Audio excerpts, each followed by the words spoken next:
Ahí estamos grabando. Bueno, la clase de hoy va a ser sobre dos cuestiones, para ponerlo un poco en autos, como dicen los abogados, a Simón. Vamos a terminar de discutir un poco la Sociedad de los Poetas Muertos, si es que la pudieron ver o no, o si la escucharon. Y vamos también, les voy a presentar un videíto de una película de Chaplin, para empalmar con un apunte que les voy a encargar para la próxima clase. Este año yo decidí no darle guías de estudio, es decir, las guías de estudio son preguntas y que ustedes me entreguen respuestas. Por dos motivos. Primero, porque es el último año y yo sé que ustedes están con todo, muchos de ustedes trabajan. Segundo, porque, digamos, que ustedes respondan las preguntas que yo les doy es como una situación automática. No me asegura a mí que ustedes puedan sacar de ahí la mayor de las ventajas o el mayor fruto de ese apunte.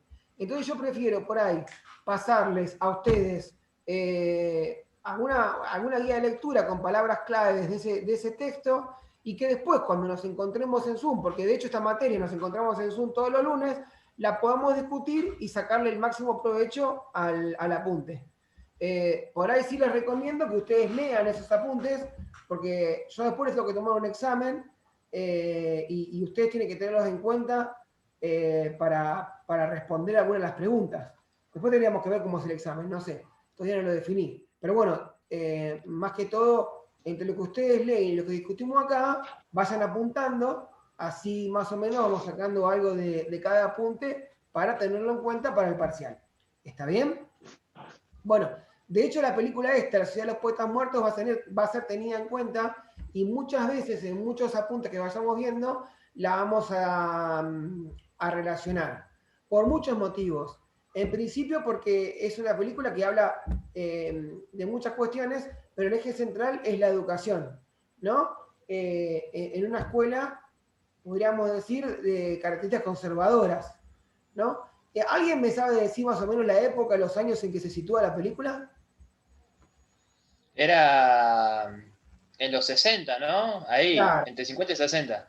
a fines de los 50, principios de los 60. Digamos, eso que marca el director de la película no es porque sí. Digamos, si uno lee un poco de historia, en la década de los 60 fue una década de muchos, muchos cambios y fue una década revolucionaria a nivel mundial. De hecho, en Francia comienza lo que se llamó, ustedes por ahí lo van a ver o lo vieron en alguna materia, el Mayo francés. El Mayo francés fue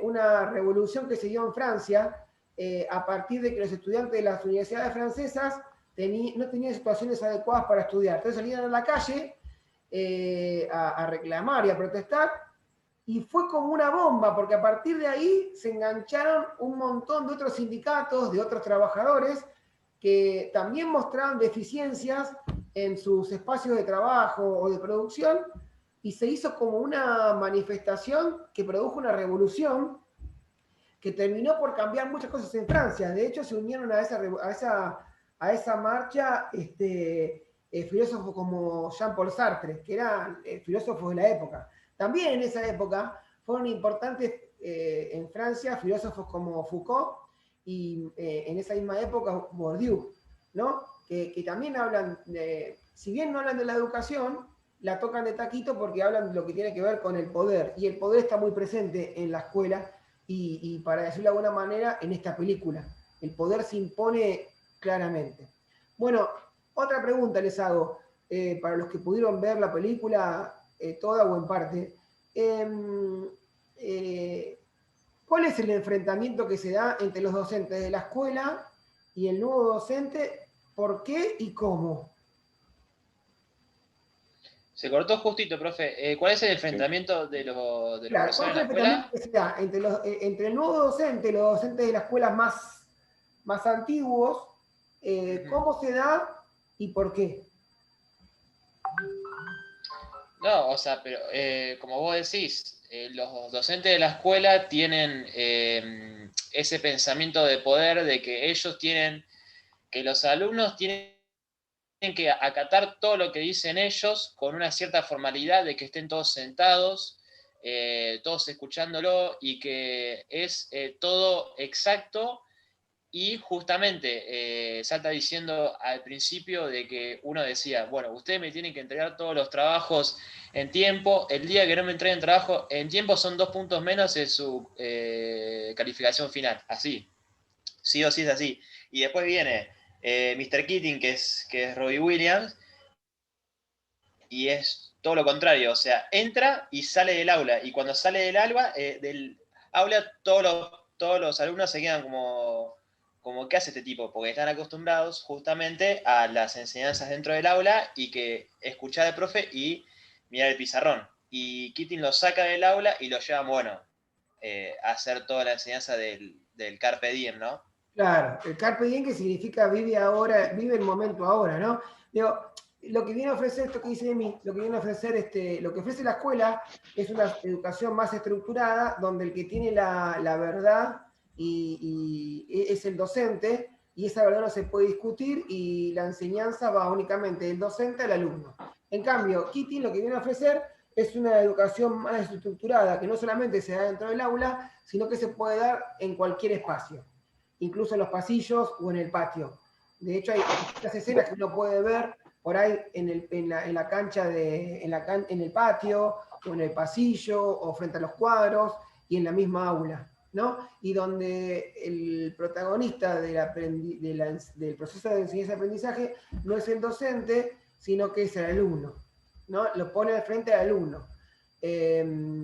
Y la pregunta es esta. ¿En qué escenas ustedes creen que este protagonismo está presente? Si se acuerdan, no importa si no. ¿La vieron la ¿Qué, película, profe, que no? Simón y Juan? Sí, sí. Sí, ¿Qué dijiste, sí. profe, que justo se ¿En cortó? qué escenas ¿En qué ustedes piensan que este protagonismo del alumno está presente? cuando se rebelan los Cuando, alumnos con los profesores o con los padres también diciéndole lo que quieren ser, como que Bueno, el esa puede profesor ser Robin una Williams, forma. Sí, sí. Pero en el aula misma, cuando las hace pasar al frente a exponer su poema, claro, eh, perfecto. Cuando los hace en el, mostrar lo que ellos produjeron. Y no en el final solamente, también cuando se va Robin Williams del aula, que se paran todos arriba de los bancos. bien, a eso iba también. ¿Qué, ¿Qué piensan que pasó ahí cuando él los invita a pararse? ¿Qué quiere demostrar cuando Robin Williams o Keating, que es el docente, los invita a pararse en el banco? ¿Qué es lo que quiere fundamentar? Que tiene que ver a, justamente con la educación, ¿no? Y con este proceso desestructurante que él propone. a que vean todo desde otro punto de vista, ¿no? De que Claro, yo siempre había entendido algo están así. acostumbrados. Claro, claro. No, que ahí hay lo que él quiere decir, es un poco lo que dicen ustedes, digamos, que la verdad o las cosas adquieren un color u otro de acuerdo al lugar donde se la mire, ¿no? Y que nada es absolutamente cierto, sino que todo adquiere cierta relatividad de acuerdo a dónde y cómo se lo mire, ¿no? Por eso les invita a pararse arriba de un banco y ver la realidad desde allá arriba, a ver qué es lo que sucede. Eh, Sí, después me acordé recién que volviendo a la participación de los chicos, Keating estaba en lengua, en la poesía, y estaba todo, que todo era recontra tímido, y cuando pasaba de frente era como que no decía nada, ¿viste? O sea, como que era tímido. Y después, ¿viste? Que Keating como que le fue diciendo que, bueno, cerrar los ojos, no pienses en nada, y que de pronto ahí enfrente soltó un poema buenísimo enfrente de todos. Eso es un gran cambio en la corporeidad del chico que sí, con el otro método de enseñanza más tradicional no iba a pasar nunca. sí, aparte es un laburo, digamos, de mucha experiencia, porque para hacer eso hay que tener mucha experiencia, ¿no? Esto de animarse a primero captar el alumno, darse cuenta qué particularidad tiene ese alumno, poner el foco ahí y ver cuál sería el eje motivador o para que ese alumno salga a decir lo que el docente quiere que diga, ¿no? En este caso que haga una poesía y que la exprese, y que al mismo tiempo ese que armó la poesía, hasta incluso se asombra de sí mismo en un punto, ¿no? Porque no podía creer lo que él había dado. Ahí también pasa mucho el tema de la autoestima, ¿no? Porque digamos, el lugar que le damos al alumno y cómo lo consideramos dentro del aula, ¿no? El considerarlo como una persona con valor y diferente al otro, y no compararlo, eso es muy importante en la educación. A ver, y ya para terminar con la película, ¿no? Profe, ahí Sí. Lu Tenemos a alguien más, sí. Lu dijo si te puede saltar. Ahí Sí. está. Está Luciana y está Ariel. ¿Ariel? Ariel, ¿apareció? Apareció Ariel Barcia.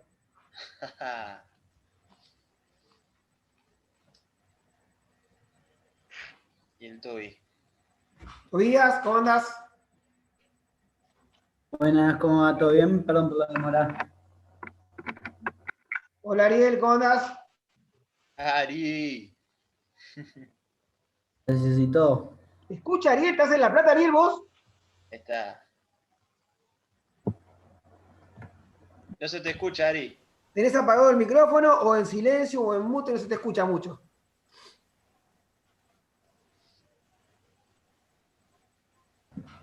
Me parece que no escucha nada. No escucha nada. Por ahí escucha, pero no lo escucha bueno. Bueno, no importa. Me parece que no se escucha porque se ríe. Se está riendo. Sí, ahí nomás. Ahí está. Bueno, entonces veníamos hablando un poco para cerrar Tobías. Ahí. Ahí escucho. Ahí está. ¿Cómo andás? Ahí está Ari. Y ahí entra ¿Todo bien? Aurora, que no la conocía, otra ¿Quién es mujer. Aurora? Vamos todavía. No, Aurora no es una mujer. ¿Para quién era Aurora? Aurora era Nico, me parece. Que entra con el de la madre. Ahí está. Bueno, le estábamos cerrando con el tema de la Sociedad de los Poetas Muertos. El tema también de desestructurar la enseñanza. Hay una serie en Netflix que les voy a recomendar mucho, que es de una profesora, por ahí la vieron, no me acuerdo el nombre, de una profesora de los colegios de los Países Bajos. ¿Cómo se llama esta serie?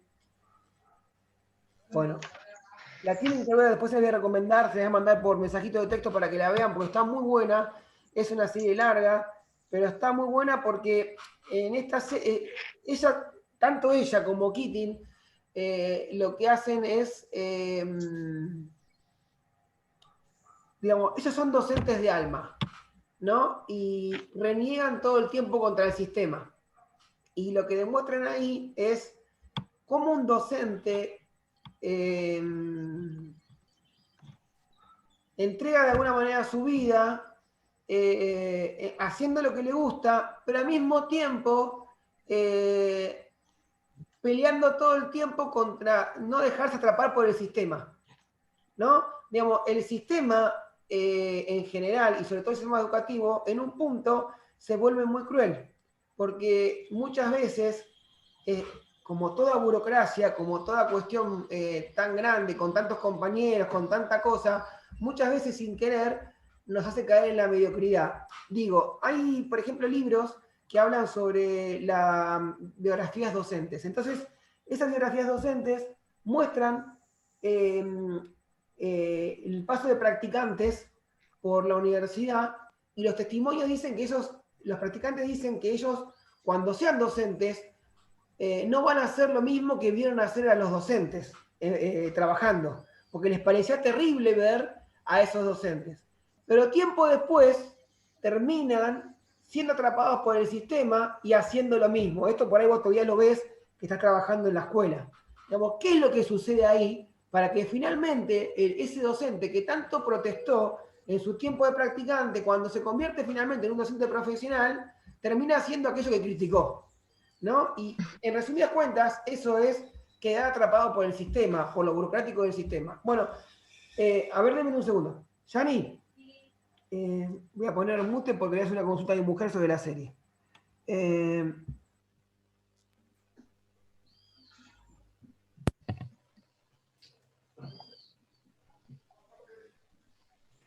Bueno, ahí me dijo, la serie se llama Rita. Anótenla porque es genial. Miren Rita, porque es una serie que habla justamente de esto, habla de cómo ser docente, pelear contra el sistema y siempre a favor de los alumnos. Digamos, ahí hay una disyuntiva muy grande que esta docente se plantea, muy similar a la que se plantea Keating. ¿No? Digo, ahí hay una cuestión muy difícil para resolver para algunos, ¿no? Que es el tema de la ética no profesional y más que profesional, personal, ¿no? La ética y la moral. Cómo la ética y la moral pretenden luchar contra un sistema que no sería del todo bueno. Hoy cuando estaba en la escuela, estaba hablando con los chicos y entonces les decía, vieron que los chicos ahora, muchos van semana por medio. Entonces les decía, bueno, estábamos en 6º grado. El año que viene ustedes van a estar en primer año y están viniendo una vez por semana. Yo cuando era chico, le digo, no tenía internet, ni tenía teléfono celular. En mi barrio había un solo teléfono y teníamos que golpear la puerta si queríamos llamar al médico para pedirlo prestado. Y había una sola hora de dibujito animado que era de 5 a 6, que era la hora de la merienda.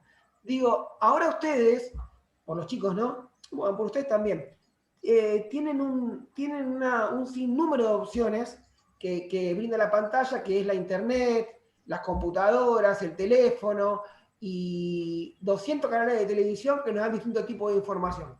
Por lo tanto, yo creo que la escuela incluso la universidad se van desdibujando como único medio de educación para los chicos. Digo, la escuela obviamente que es el más válido y es perfecto porque socializamos, tenemos un montón de cuestiones ahí. Pero digo, también ustedes, por los chicos que vienen una semana sí, una semana no, la siguiente semana que no vienen, además de hacer los deberes, tienen un montón de opciones para profundizar esto que ven en la escuela, que es a través de YouTube, distintas plataformas de internet, distintos canales de televisión que les dan. Y de hecho, yo tengo hijos que tienen la edad de ustedes y más chicos, que hoy por hoy ellos no ven televisión y se informan y se educan a través de las plataformas. Incluso tengo la hija de una amiga mía, nunca estudió idiomas y estudia viendo películas y aprendió un montón y chatea con amigos en Canadá. Digo, en un mundo que está cada vez más globalizado, cada vez más informado, como docentes debemos saber que no somos los únicos proveedores de posibles de educación. Digo, corrernos un poco de ese centro y de lo ególatra que eso significa. Bueno, ¿se entiende lo que quiero decir? Bueno, y también vincular esto un poco a lo que es el sistema y desestructurar un poco el sistema. Bueno, les quiero compartir para el apunte de la próxima clase una película que me parece genial. A ver si la tengo por acá, déjenme ver. Denme un segundo. Acá. Quiero que la miren y que me digan qué piensan de esto que van a ver ahora. Dura un ratito. Ahí te comparto.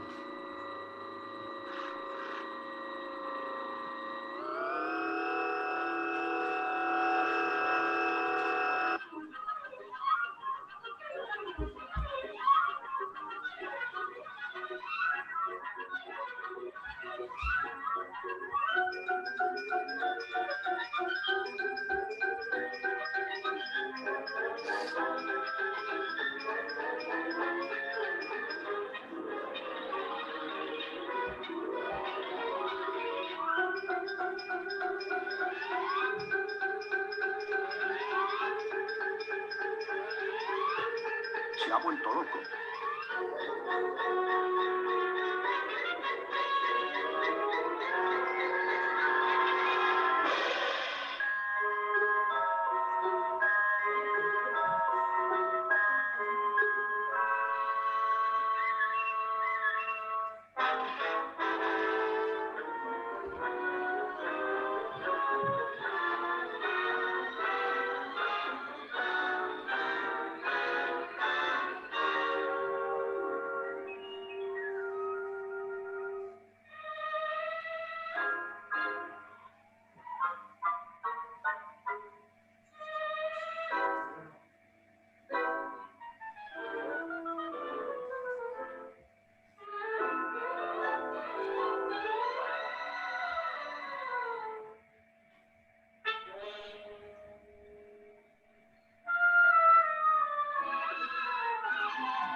Muy bien. Les muestro un pedacito de la película, dura como 10 minutos más, pero si no sería demasiado, sería aprovechar demasiado su tiempo. Bueno, esta película, como muchos sabrán, está protagonizada por Chaplin, que es un capo. Cuando vayan a rendir una materia como historia o sociología, usen a Chaplin como ejemplo. Es el mejor ejemplo que ustedes pueden encontrar para ilustrar un momento histórico. ¿Y qué momento histórico creen que está recreando acá Chaplin?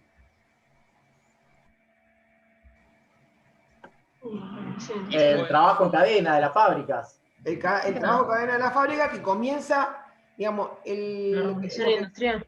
Con La- Henry Ford, claro. Exacto.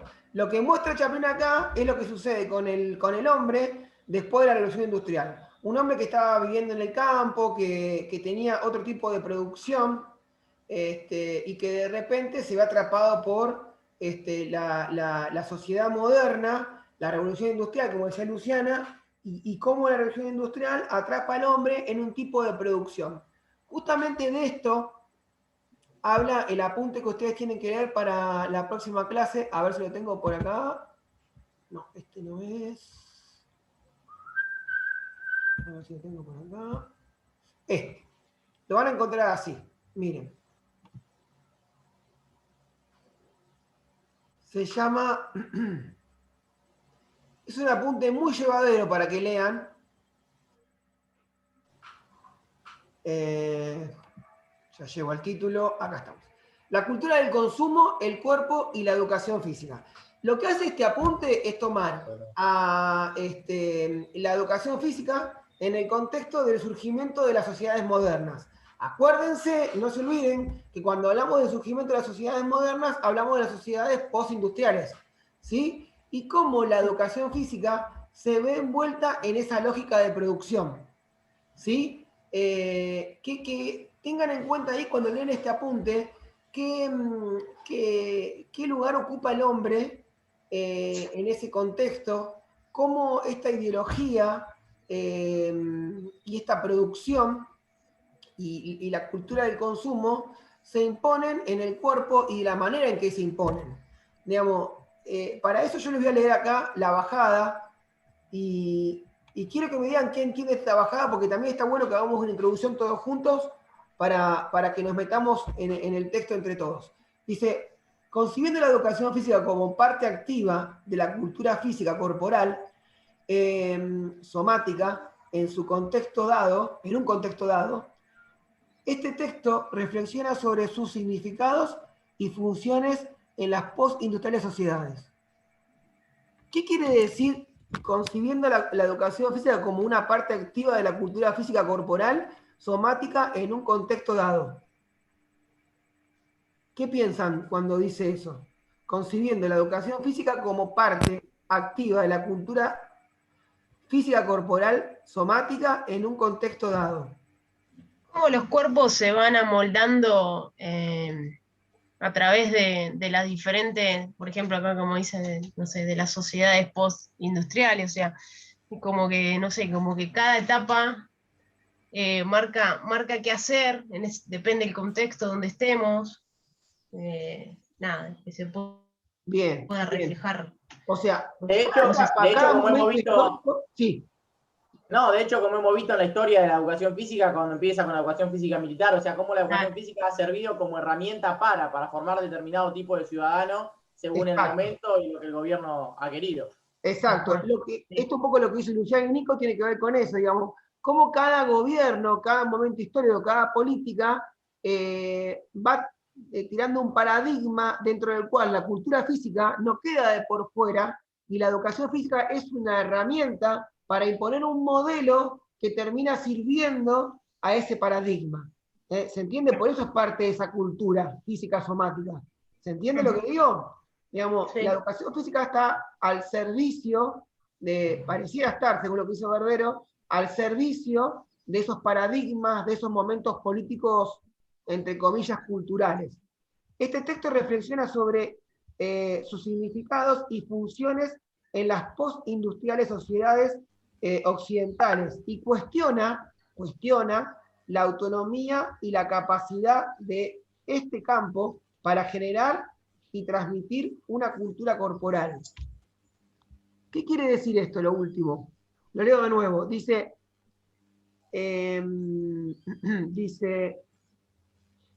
este texto reflexiona sobre sus significados y funciones en las postindustriales sociedades occidentales y cuestiona la autonomía y la capacidad de este campo para generar y transmitir una cultura corporal.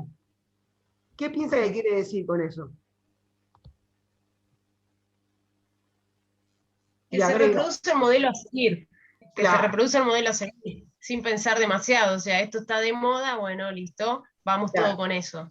Esto que dice Luciana es así, pero además, y sumando a lo que dice Lu, es que pareciera que la educación física no tiene autonomía para producir un conocimiento propio más que el que le baja ese paradigma. ¿Se entiende? El paradigma del momento. Claro. Que no sea mera reproducción de ciertas demandas ajenas. Por eso, ciertas demandas ajenas a él. Y que tal vez no contribuyen al bienestar. Acá está lo importante. Y que tal vez esas demandas que cada paradigma le baja no contribuyen al bienestar de las personas ni a su conciencia ni a su conciencia democrática. ¿Se entiende? Digo, este apunte habla sobre eso. Habla de cómo la educación física, sobre todo en los primeros pasos, en los primeros momentos de las sociedades postindustriales, y de la mano de lo que seguramente ustedes han visto en otras materias, de la mano del positivismo, esto que es la biología, la fisiología, la medicina, que han terminado por imponer básicamente una educación física más deportista o más deportiva que otra cosa, han servido, ¿no?, a modelos de gobierno, o modelos, no sé, políticos económicos, que están por encima de los intereses y el bienestar de las personas. Por eso yo siempre les digo que esta materia es una materia que por eso yo no les hago hacer trabajos donde haya preguntas y respuestas. Yo prefiero que ustedes lean los apuntes y podamos reflexionar acerca de los textos. Porque lo importante de esta materia es que cada uno termine haciendo lo que quiera de su carrera. Y eso no está ni bien ni mal, no se pone en discusión. Lo que yo pondría en discusión, más que lo que ustedes elijan hacer, es que lo hagan sin pensar qué eligieron hacer. Digo, si yo elijo, por ejemplo, un modelo, no sé, en el que estoy atrapado por el mercado, todo bien, no hay problema, pero por lo menos quiero que ustedes sepan que están desarrollando ese modelo. ¿Está? Después que, si eso está bien o mal, no sé, será para ustedes un cuestionamiento personal para ustedes lo valorarán, pero que ustedes sean conscientes de lo que hacen y por qué lo hacen. Eso tiene que ver también con algo que yo lo charlo mucho en superior, y es muy importante para el docente, que es posicionarse, ¿no? Y que tiene que ver con la película también con la película de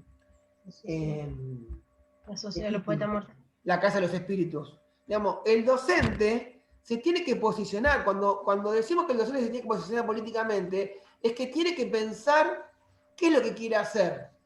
¿Dónde se pone? ¿En qué vereda se pone? ¿Se entiende?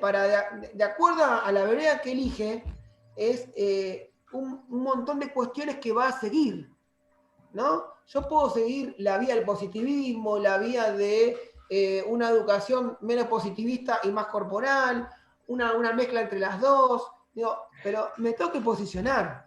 Porque hacer por hacer no tiene sentido. Es como si yo fuera un robot y voy a la escuela y hago, o voy a la facultad y hago el club y voy al club y hago. Digo, yo tengo que posicionarme y tener un par de cosas claras. Por ejemplo, ¿qué significa posicionarse? Significa, ¿qué rol ocupa el alumno en mi clase? ¿Cómo debe participar el alumno en mi clase? ¿Qué relación tengo que tener yo con los alumnos en mi clase? ¿Qué espacio le dedico a la reflexión en mis clases? ¿Cómo, en base a qué pensamiento yo planifico mis clases? Eso tiene que ver con posicionarse. ¿Se entiende? Y tener en cuenta todo eso, cuando yo voy a planificar, ya sea en observación y prácticas o siendo un profesional, me va a condicionar a hacer las cosas de tal o cual manera. Y este apunte de Barbero, de alguna manera nos quiere decir eso. Nos quiere decir, bueno, todo bien, pero ojo, hay una sociedad de consumo, ¿no? que condiciona a los cuerpos, que condiciona a los trabajadores en una forma y en una manera de actuar. Tengámoslo en cuenta para ser conscientes de ello. Después, si queremos ser atrapados por eso, no hay problema. Pero bueno, es esta la realidad. Y adentro de esa cultura hay un montón de cuestiones que se dan. Se da la cultura del hedonismo, la cultura donde nosotros nos convertimos, por ejemplo, mencionando el Instagram, ¿no? Nos convertimos al mismo tiempo en espectadores y actores, ¿no? Que eso es un poco lo que nos ofrece el sistema económico actual, ¿no? Yo me tengo que mostrar y al mismo tiempo tengo que ver cómo los demás se muestran, y dentro de ese sistema quedan los que responden al sistema, los que responden tanto por su forma de ser, como por su forma de trabajar, como por su forma de mostrarse a ese sistema. ¿Se entienden? Los que no quedan por fuera, ¿no? Y ahí yo voy viendo de que hay una franja que está absorbida por el sistema y más o menos bien, y otra franja que está por fuera.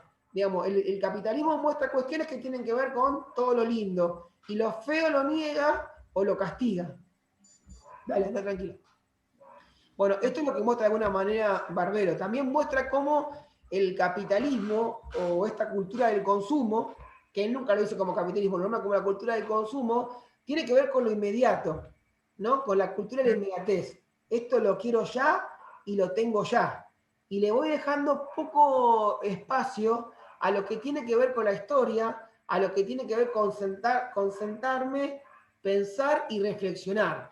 Y el ejemplo más claro está en cómo vienen siendo de un tiempo a esta parte los medios de comunicación. Miren, hace unos años uno compraba una revista, hace 20 años, ¿no? O 25 años, y las revistas tenían un desarrollo. Uno abría una revista y podía sentarse a leer. Y después esas revistas fueron bajando sus ventas. Lo digo con conocimiento de causa porque yo soy periodista. Y después las revistas más vendidas fueron las revistas que tenían menos desarrollo y más imágenes. Por ejemplo, la revista Caras, ¿no? Donde uno la abre, no sé si alguna vez pudieron ojear la revista Caras, y hay nada de texto. Es todo foto. Y todo foto de cosas lindas, ¿no? Bueno, ahora la revista casi no tiene lugar. ¿Y uno dónde va? Va al Facebook y más aún va al Instagram, donde no hay, el Instagram no tiene casi desarrollo. No, hay muy poco desarrollo de texto en el Instagram. Es más que todo imagen. Uno cuando cliquea el historial de alguien, no ve que en las casillas haya algún desarrollo de texto.